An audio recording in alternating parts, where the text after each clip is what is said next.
Hola, everybody. I am so excited to give you this introduction video of the clothing project. I'm doing this in English so that my instructions are clear and so that you have something to go back to in case you have any questions. So first, what is the clothing project?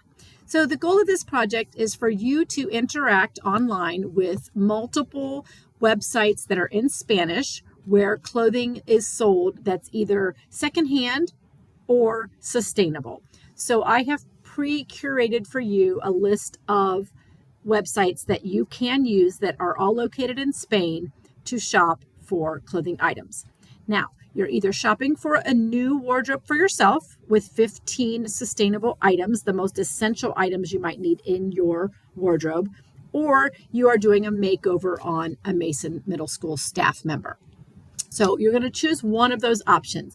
And on Schoology, if you follow along here, the information for the project is all in this week's folder. We click on here, you will find the Ropa project folder. Everything you need is inside that. So starting with the clothing summative FAQs, which is basically a list of questions that I've been asked throughout the project that you may want to refer to if you can't get a quick answer from me in class. So part one, or phase one of the project, you're basically going to be filling out a Google document where you are listing in Spanish the vocabulary words that you're going to need when you go to the Spanish websites to start your searches. You're not going to be able to search for bathing suit. You're going to need to search for a traje de baño. You're not going to be able to type in necklace. You're going to need to know the word collar. So on this paper, you're filling in the Spanish words that you're going to need to use in order to do quality searches on the different shopping websites. You might want to put some colors here that we didn't learn, like beige or tan or turquoise or maroon. And then in the accessories, you'll put anything that you might want to use. Maybe you want to look for high heels, or you want to look for a tuxedo. So some of those words, actually that would go under Ropa, but some of those words we didn't learn, here's where you can use them. And you are welcome to use Google Translate to look up individual words here so that your searches are more effective. This part of the project is going to be due on Friday. It should not take you more than one class day to do it. So honestly, a lot of you should be finished with that today. It's a Tarea grade, and it also goes into the full assessment grade that you're going to get for the Ropa project.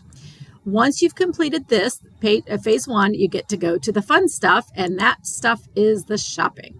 So for the shopping, you're literally going to be filling in a document with the images, the links, and the prices of the various items that you purchase. So for example, if you're looking for a camisa, you would type camisa and then the color matchy, the price in euros, and you'll see that I have the euro symbol there for you to copy, the name of the website that you used, and then the link to the actual clothing item.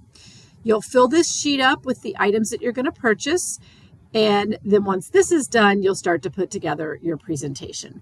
Phase two, which is this part, the shopping, will probably take you an entire class period, if not 2 class periods, to do. So you want to watch your time on this because it tends to be where most kids get off task because the shopping part is so fun. So phase one and phase two are both due on Friday night, or honestly over the weekend. I want those to be finished before we come in for our final project workday, which is next Tuesday, and that's where you'll put together your final presentation. And the final presentation will look something like one of these examples here.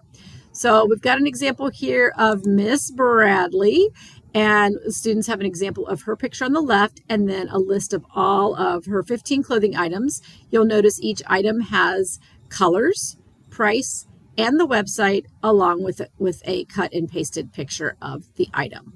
So this is one for Miss Bradley. This is one for Mr. Lee. And here's one where a student chose to do his own capsule wardrobe.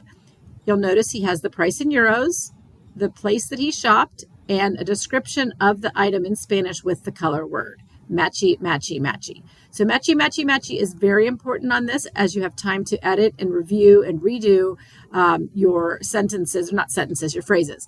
So you can choose your capsule or you can do a makeover, your choice. Another option is if you don't want to purchase 15 items for your teacher makeover, you can actually describe the teacher and what they're wearing and use up to 5 or 6 items there, and then you shop for the balance. Ultimately, your slide should have at least 15 clothing items, prices, and stores listed. So 15 items total. And so if you want to go back and check out some of those examples, those are available for you in the folder. I will not say that they're perfect, so make sure you use your own matchy judgment when you're making your own slide. You will make your own slide. There's no template for that. So I prefer that you stick with one slide. 2 probably is okay, but not more than that. You're welcome to print out the slide. I'd love to hang them. Those that are printed out will get posted in the hallway for the teachers to see. The other thing is if you want to use Canva or another website, that's perfectly fine as long as you send me the link here in the final presentation. That's going to be due Thursday night at midnight. So in looking at our time frame, we have Thursday and Friday of this week, today and tomorrow.